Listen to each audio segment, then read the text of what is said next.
বাঙালি গৃহিণীরা নিজের সন্তানের মঙ্গল কামনায় চৈত্র সংক্রান্তির আগের দিন নীল ষষ্ঠী ব্রত পালন করে থাকেন।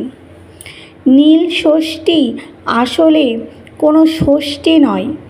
ওই দিন নীলকণ্ঠের সঙ্গে দেবী পার্বতীর বিয়ের অনুষ্ঠান হয়েছিল। এখানে নীল বলতে মহাদেবকেই বোঝায়। মহাদেবের অপর নাম নীলকণ্ঠ। সাধারণত চৈত্র মাসের গাজনের একটি অংশ হল এই অনুষ্ঠান। জেনে নেওয়া যাক এই ব্রতের পেছনে প্রচলিত কাহিনী। এক দেশে এক ব্রাহ্মণ আর ব্রাহ্মণী বাস করতেন। তারা অতি ভক্তি করে সমস্ত বার ব্রত পালন করতেন। তবুও তাদের সন্তান একটাও বাঁচে না। তাদের মনে এই ধারণা হলো যে এই সব বার ব্রত করে কিছু লাভ নেই, আসলে সমস্তটাই মিথ্যে। এই বলে তারা সব ছেড়ে ছুড়ে দিয়ে দুজনে কাশী চলে গেলেন। একদিন কাশীতে গঙ্গায় দুজনে স্নান করে উঠে ঘাটের উপর বসে মনের দুঃখে কাঁদতে লাগলেন। তাই দেখে মা ষষ্ঠী বুড়ি ব্রাহ্মণীর বেশ ধরে এসে তাদের জিজ্ঞাসা করলেন, হ্যাঁ গা, তোরা কাঁদছিস কেন? ব্রাহ্মণী বললেন, সে কথা তোমায় বলে কি হবে মা, আমার বড় মনের জ্বালায় জ্বলছি। আমাদের অনেকগুলো ছেলে আর একটি মেয়ে হয়েছিল, কিন্তু সব কটি মরে গেল।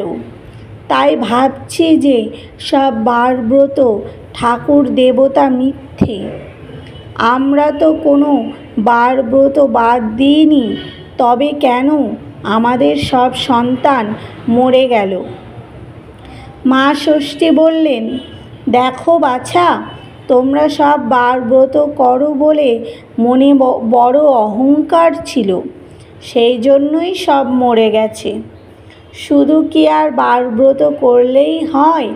ভগবানের উপর বিশ্বাস থাকা চাই, মন পবিত্র থাকা চাই, সবার কাছে নিচু হওয়া চাই, এক মনে মা ষষ্ঠীকে ডাকা চাই, তবেই হয়। তখন ব্রাহ্মণী বলল, তাহলে আমাদের উপায় কি হবে মা? মা ষষ্ঠী জিজ্ঞাসা করলেন, তোরা কি নীল ষষ্ঠী করেছিস? ব্রাহ্মণী বলল, সে কি মা, কই ও ব্রত তো আমরা জানি না। তখন মা ষষ্ঠী বললেন, চৈত্র মাস সন্ন্যাস করে শিব পুজো করবে, তারপর সংক্রান্তির আগের দিন সমস্ত দিন উপোস করে সন্ধ্যার সময় নীলাবতীর পুজো করে নীলকণ্ঠ শিবের ঘরে বাতি জ্বেলে দিয়ে মা ষষ্ঠীকে প্রণাম করে তবে জল খাবে। ওই দিনকে ষষ্ঠীর দিন বলে।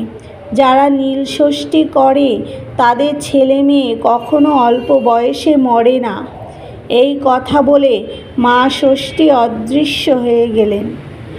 তারপর ব্রাহ্মণী দেশে ফিরে গিয়ে খুব ভালো করে নীল ষষ্ঠীর পূজা আরম্ভ করলেন।